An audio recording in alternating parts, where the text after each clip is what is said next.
Okay, Carlos, quick question. What did you do this morning? Oh, easy. I woke up, I didn't eat breakfast yet, and I am still tired already. Stop. That sentence just committed 3 crimes against the English language. What? Come on, I used all three words. Still, yet, already. I'm basically fluent now. You used them like someone throwing ingredients into a blender without reading the recipe. You made a grammatical smoothie of chaos, my friend. Okay, fine. But here's the thing. I bet half the people listening right now made the exact same mistakes, right? Come on, listeners. Don't leave me hanging here. You're absolutely right. And that's why we're doing this episode. Because here's the dirty little secret about still, yet, and already. Your textbook probably taught you the definitions, but nobody, and I mean nobody, taught you the framework, the mental map, the why does this sound right to a native speaker, but that sounds like nails on a chalkboard part. Okay, I'm listening. What's the framework? I call it the expectation framework, and once you understand it, you'll never mess these up again. Here's the simple version. Still equals something is continuing when you thought it might stop. Yet equals something hasn't happened, but you're expecting it to. Already equals something happened faster or sooner than expected. Wait, so it's all about expectations? Exactly. It's about time versus what you thought would happen. Let me break down your disaster sentence. You said, I didn't eat breakfast yet. Yeah, because I didn't eat it. Right, but here's the nuance. When you say, I didn't eat breakfast yet, you're saying, I was expecting to eat breakfast, but it hasn't happened. That's actually correct. Good job on that one. See, I'm not totally hopeless. Hold your applause. Then you said, I'm still tired already. What's wrong with that? You used still and already in the same phrase about the same state. Still means this continues from before. Already means this happened sooner than expected. You can't be continuing to be tired and sooner tired at the same time. Pick one emotion, Carlos. Okay, so what should I have said? If you want to emphasize that you're tired and you thought you'd feel better by now, you'd say, I'm still tired. If you want to emphasize that you're tired even though it's early in the day, you'd say, I'm already tired. Different vibes, different expectations. Oh man, so I was mixing my expectations. Exactly. And here's why this matters. Native speakers don't think about grammar rules when they talk. They think about feelings. They think about what they expected versus what actually happened. When you say, I haven't eaten still, it sounds painful to a native speaker. Wait, why? Because still goes in the middle of the sentence for ongoing actions. You'd say, I still haven't eaten. When you put still at the end, it sounds like you're translating word for word from another language. It's grammatically broken. It's like saying, I to the store went. We understand you, but it sounds wrong. Okay, but in Spanish Nope, we're not doing the but in my language thing. English has its own logic, and that logic is still usually lives in the middle, yet usually lives at the end. Already is the flexible friend who can do both depending on what you want to emphasize. Okay, so if I want to fix my sentence, I should say, I woke up, I haven't eaten breakfast yet, and I'm still tired. Perfect. Now you're thinking in expectations. You expected to eat, yet. You expected to feel awake, still tired. No clash, no chaos. This is actually kind of blowing my mind right now. Good, because we're just getting started. Here's your first live listener quiz. I'm going to give you a scenario, and you tell me still, yet, already. Hit me. You're at a restaurant, you ordered food 10 minutes ago. The waiter walks by, you want to ask if your food is coming. What do you say? Is my food ready yet? Ding! Correct. Why? Because I'm expecting it. It should be ready, but it hasn't happened. Exactly. Yet equals expectation not fulfilled. If you said, is my food ready already? That would mean you're surprised it might be ready so fast. Like, wow, that was quick. Different vibe. And if I said, is my food still cooking? That means you think it's taking too long and you're emphasizing the continuation. Like, come on, it's still not done? You're impatient. Whoa. So the word I choose changes the entire emotional tone. Yes, that's the magic. That's what your textbook didn't tell you. These aren't just grammar words, they're emotion words. They tell the listener what you expected and how you feel about reality versus expectation. Okay, I need more examples because I feel like I've been using these wrong my entire life. You probably have. But that's okay. That's why we're here. Before we move on, let me give you the mental map one more time because this is the foundation for everything.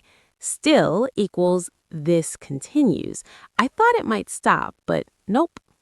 Yet equals this hasn't happened, I'm waiting for it. Already equals this happened sooner than I thought. Surprise. Okay, I'm writing this down. Expectation framework. Got it.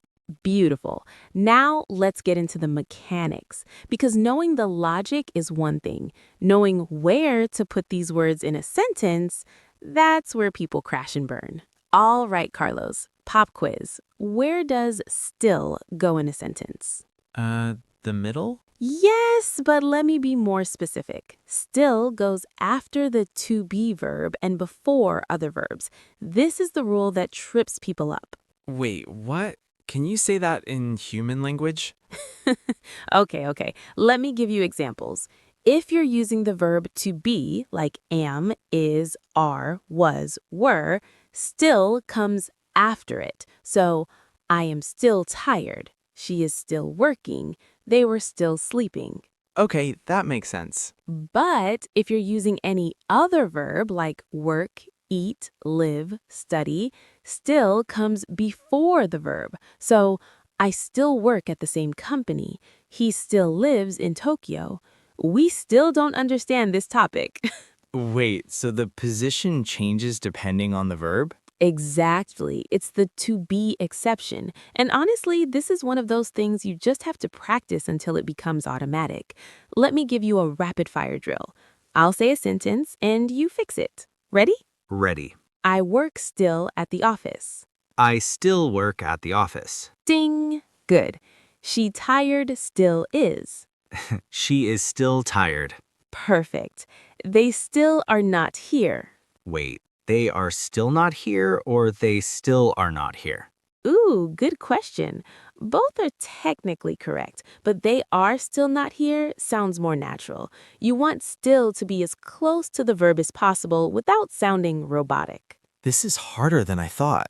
That's because you're thinking about it. Native speakers don't think, they just feel where it goes. But you'll get there. Now let's talk about yet. Where does yet go? At the end, right? Mostly, yes. Yet is an end of sentence word in questions and negatives. So, have you finished yet? I haven't eaten yet. Is she here yet? Okay, that's simple. But here's the twist.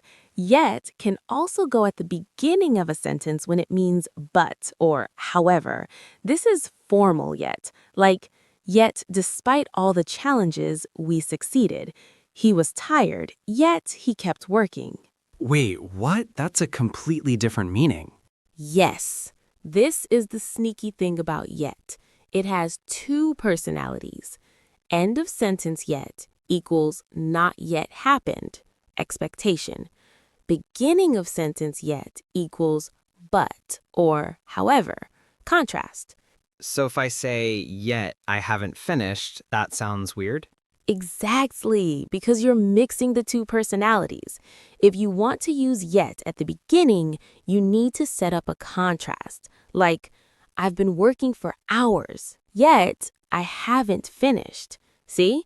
The first sentence sets the context. The second sentence contrasts it. Okay, so yet at the beginning is fancy formal English. Exactly. You'll see it in books, essays, speeches, not so much in everyday conversation. Got it. Now what about already? Already, the flexible friend. Already can go in the middle or at the end, depending on what you want to emphasize. Give me examples. Sure. Middle position. I've already finished. She already left. End position. I finished already. She left already. Wait, what's the difference?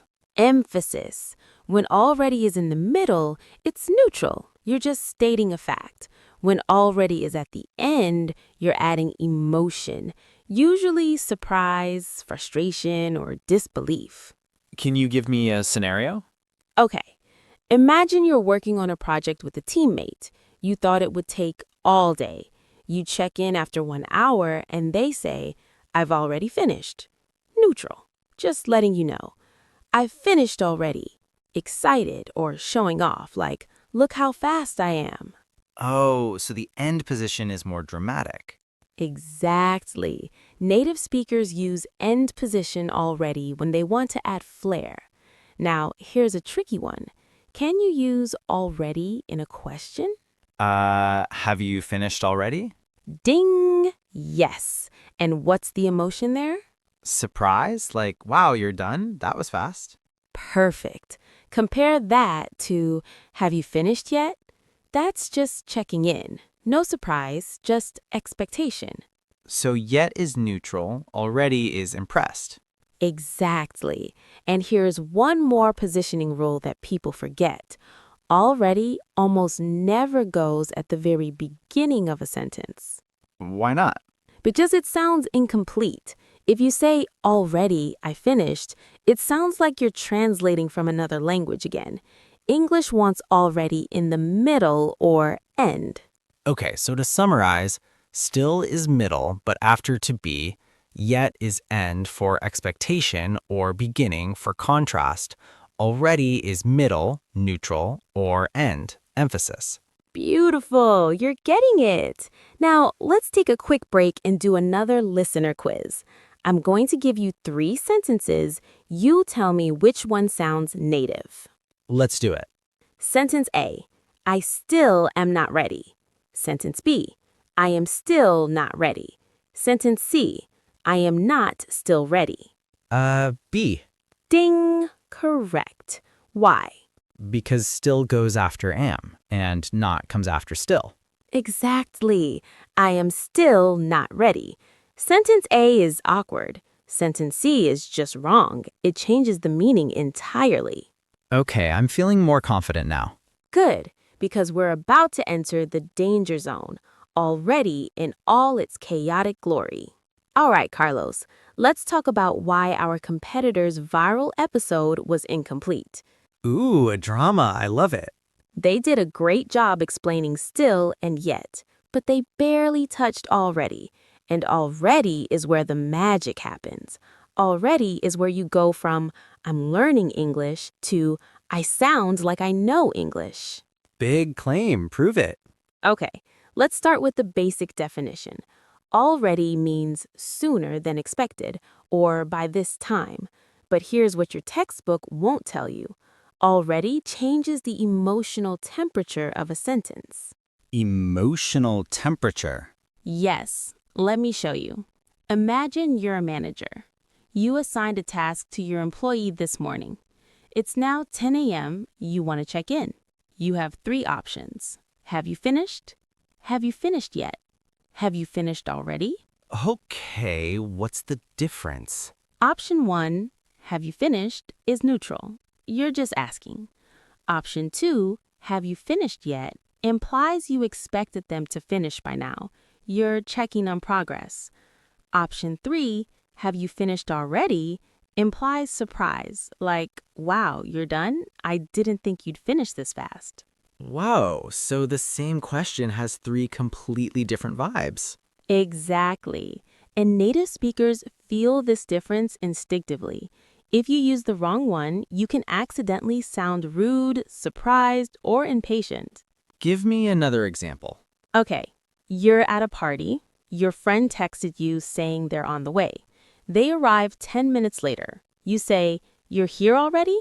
What's the emotion? Happy? Surprised they came so fast? Exactly. But if you say, "You're here already," with a frustrated tone, it could mean, "Ugh, you're here. I wasn't ready for you yet." Wait, the same sentence can be positive or negative? Yes, Already is context dependent. The grammar is the same, but the emotion comes from your tone and the situation. This is why English is so hard. I know, but once you get it, you unlock a whole new level of communication. Let me give you the already emotion scale. Positive already equals impressed, happy, excited. You finished already? Great work. Neutral already equals simple fact. I've already eaten. Negative already equals annoyed, frustrated. It's broken already. I just bought it. Okay, so I need to pay attention to context. Exactly. Now let's talk about already in negative sentences because this is where people get confused. Oh no. Can you say, I haven't already finished? No, that sounds weird. Correct. You almost never use already in negative sentences. It doesn't make logical sense. If something hasn't happened, it can't have happened already. The exception is if you're correcting someone. I haven't already told you. I'm telling you now. But that's super rare. So already is mostly for positive statements and questions. Exactly. And here's a pro tip. Already is super common in American English for emphasis. British English uses it too, but Americans love to say things like, I already ate, I already know, I already told you. Wait, those sound kind of defensive. They can be. Already in statements often implies, why are you asking me this? I did it. It's like a verbal eye roll. Okay, so if someone asks, did you do the dishes, and I say I already did them, I sound a little annoyed. Exactly. You're saying, yes, obviously, stop asking. But if you say, I did them already, it's slightly softer. The position matters again. Always. Now let's do the ultimate already comparison. I'll give you a sentence and you tell me what emotion each version conveys. Ready? Ready. Okay, scenario, you're waiting for a package. The delivery person arrives. It's here already. It's already here. Is it here already? Okay, it's here already is excited. It's already here is neutral. Is it here already is surprised. Ding, ding, ding. Perfect. You're nailing this. The end position adds excitement or surprise. The middle position is more matter of fact. I feel like I just unlocked a secret level in a video game. You did, and now you understand why our competitor missed the point. Already isn't just a grammar word, it's a feeling word. It's how you express surprise, efficiency, frustration, or pride. And once you master it, you sound so much more natural. Okay, I'm obsessed with already now. Good, because we're about to make your head explode with advanced combinations. All right, Carlos, you've learned the basics. Now it's time for the advanced stuff, the stuff that separates intermediate learners from advanced speakers. I'm scared. Don't be. Let's start with a sentence that confuses everyone. I still haven't finished yet. Wait, can you use still and yet together? Yes, and it's actually super common in spoken English. Let me explain the logic. Please. Still equals this continues. Yet equals I expected it to happen, but it hasn't. When you combine them, you're saying I expect it to finish by now, and the fact that I haven't finished is still ongoing. That's a lot. Here's the emotion. You're emphasizing how long something has been unfinished. Like, I still haven't finished yet equals I've been working on this forever, and I'm still not done. Can you believe it? So it's like double frustration? Exactly. It's emphasis. You're piling on the why is this taking so long energy.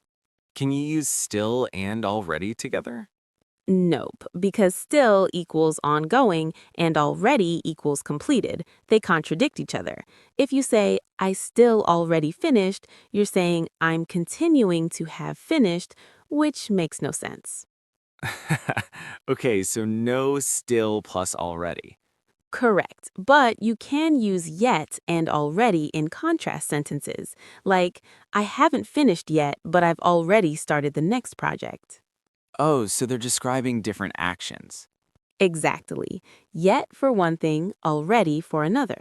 Now let's talk about the other meanings of these words because still has a secret life. What do you mean? Still doesn't just mean continuing, it can also mean nevertheless or even so, like it was raining, still we went to the park. Wait, that's the same as yet at the beginning of a sentence. Kind of, but still is slightly more casual, yet is more formal. Compare, it was raining, yet we went. Formal, literary, it was raining, still we went. Conversational, common. So still as nevertheless is beginning of sentence only? Usually, yes, and it's super common in everyday speech. People say things like, I know it's expensive, still I'm going to buy it. He's annoying, still he's my friend. Okay, so still has two meanings, continuing and nevertheless. Exactly. And there's a third meaning, not moving. What? Still, as an adjective, means motionless or quiet, like the water is still. Sit still. The forest was still and silent. That's a completely different word. Same spelling, different meaning. English is fun like that. Now let's talk about yet in advanced phrases. You know yet another, right? Like yet another problem? Exactly. Yet another means one more and I'm already frustrated about it. It's got a negative, exhausted vibe. Like, great, yet another meeting. This is yet another reason why I hate Mondays. So yet another is complaint energy. Totally. But yet can also be positive. Ever heard the phrase, the best is yet to come? Yeah, that's hopeful. Exactly. Yet in that context means in the future. It's saying the good stuff hasn't happened yet, but it will. So yet can be negative, yet another, or positive, yet to come. By 1966, about half of households had a washing machine, a major shift from post-war routines of hand-washing clothes. These small machines brought huge relief, especially for women still expected to manage housework alone. It meant more time, more rest, and sometimes the luxury of doing nothing at all. Add to that the explosion of television, with over half of households owning a set, and suddenly the living room became a center of both rest and entertainment. Domestic life wasn't glamorous, but it was finally catching up to modern dreams. By the 1960s, Ireland's health system had evolved beyond a policy. It was a lifeline. Universal healthcare was available to many Irish citizens, though the full system was still developing. It was the safety net people relied on. Babies were delivered in maternity wards. Illnesses were treated without fear of bankruptcy. Doctors visited homes, nurses ran clinics, and people trusted the system to be there when it mattered most. In a world still healing from emigration and rebuilding its identity, Ireland's healthcare stood quietly in the background, doing something essential, caring equally for everyone. In the 1960s, Ireland's youth wasn't just growing up, it was dancing. In ballrooms across the country, from the Cloudland in Rooski to the Sea Point in Salthill, young people gathered to hear show bands play until dawn. They wore their Sunday best and danced to everything from rock and roll to waltzes. These weren't just dances, they were cultural revolutions. Thousands packed into halls and marquees, travelling miles by coach or car for the chance to dance, romance and escape. The showband era brought stardom to Ireland. Musicians like Brendan Boyer became household names, playing 5 nights a week to crowds sometimes exceeding 1,500. Young people were claiming identity on their own terms. They weren't copying their elders, they were inventing themselves. Whether it was a couple waltzing in a Cork ballroom or teenagers jiving in a Donegal marquee, they represented something new. Irish youth with power, with taste, and with something to say, even if they sang it in harmony. By the 1960s, Ireland was finding its place in the world. Decades after independence, the nation was reshaping itself into something modern, something confident. What had once been defined by struggle was now building toward prosperity. For many in Ireland, this shift was felt more in opportunity than headlines. New industries opened, foreign investment arrived, education expanded. But underneath was a deeper reckoning. With identity, with legacy, and with Ireland's place in the world. No longer the colonized nation, the country had to learn how to lead, not follow. The Ireland that emerged wasn't perfect, but it was a step towards self-determination over dependence, confidence over doubt. And for a generation coming of age in modern Ireland, it marked the beginning of something bolder, stronger, and perhaps more honest. They called it the 60s, but it wasn't just a decade, it was a feeling. A time when Ireland felt smaller, closer, more human. When the streets weren't just busier, but friendlier. When the future was uncertain, but still full of promise. We've looked back at 15 parts of everyday life. Cold bedrooms, turf fires, coaches roaring through country roads, music that changed the nation, and laws that dared to bend. And through it all, one thing stood out. A quiet strength in the way people lived, endured, and hoped. Maybe the houses were colder, the food simpler, the choices fewer, but somehow many remember those days as warmer. Not in degrees, but in spirit. Was Ireland happier then? More united? That's for you to decide.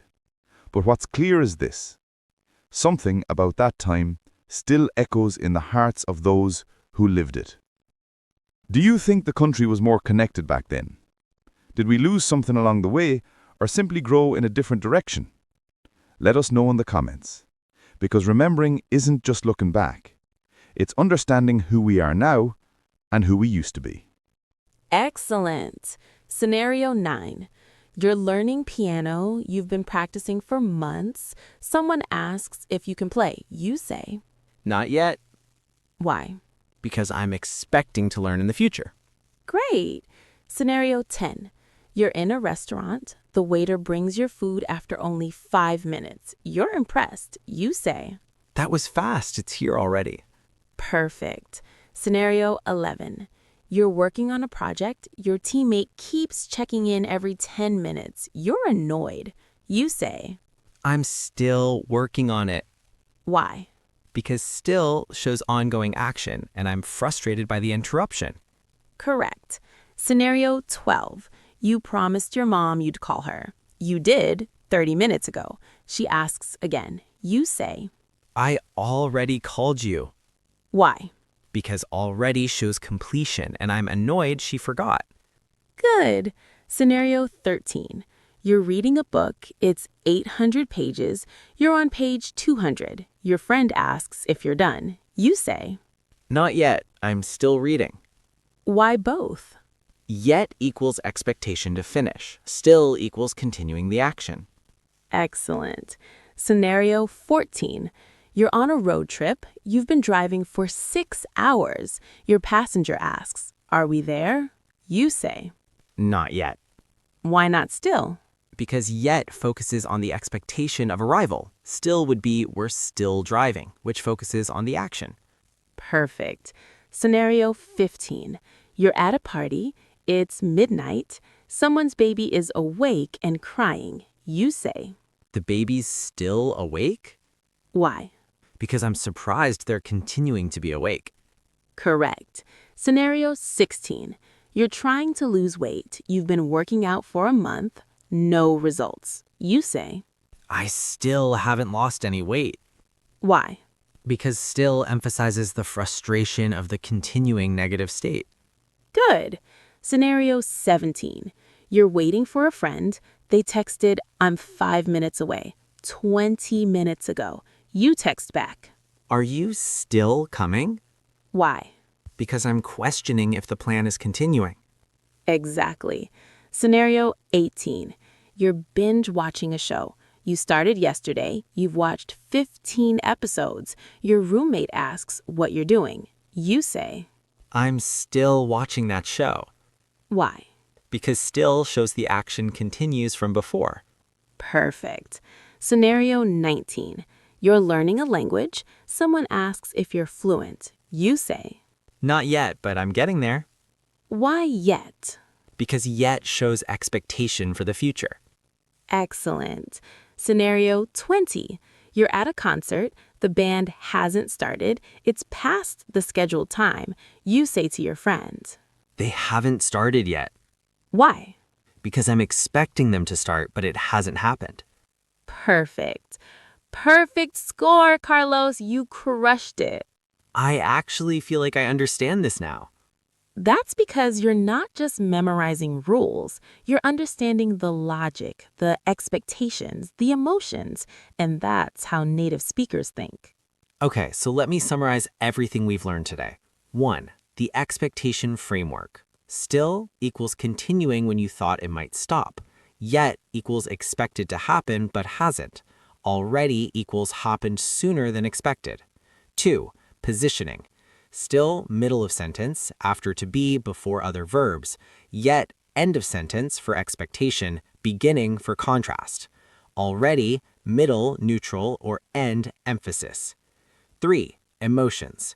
Still in negatives equals frustration about continuation. Yet in questions equals checking expectation. Already at the end equals surprise or emphasis. 4. Advanced stuff. Still haven't yet equals double emphasis. Still equals nevertheless beginning of sentence. Yet another equals frustration. Already alone equals stop nagging. Exactly. And here's your final challenge for the listeners at home. Ooh, I love this. I want everyone listening to do this exercise. Take out your phone, open your notes app, write 3 sentences about your day using still, yet, and already. Then read them out loud. Do they sound natural? Do they match your expectations? And if you're feeling brave, post them in the comments or tag us on social media. We'll give you feedback. Exactly, because here's the truth. You can study grammar rules forever, but the only way to master these words is to use them in real conversations, in real situations, with real emotions. And remember, listeners, making mistakes is part of the process. I made like 47 mistakes just in this episode. At least. But you know what? You learned. You got better, and now you can explain the expectation framework to someone else. That's true. I could actually teach this now. That's the goal. Our competitor went viral with a good explanation, but we're going beyond viral. We're giving you the complete picture, the logic, the emotion, the real-world application. So if you learned something today, and I know you did, do us a favor, share this episode. Send it to your ESL friends, your language exchange partners, your English teacher. And leave us a review. Tell us, which word was the hardest for you to understand? Still, yet, or already? My bet is on already. That one's sneaky. It really is. But now you've got it. You've got the framework, you've got the positioning, you've got the emotion. You're ready. And that, my friends, is how you go from I'm still learning English to I've already mastered still, yet, and already. Perfect sentence. See, you're a natural. I know, right? Okay, listeners, go practice, make mistakes, learn, and we'll see you in the next episode. Until then, keep learning, keep growing. And remember, English isn't about perfection, it's about connection. And on that note, we're done. Wait, are we done already? We are still done. We haven't not finished yet. Ugh, Carlos. Too much? Way too much. Okay, now we're actually done. Thanks for listening.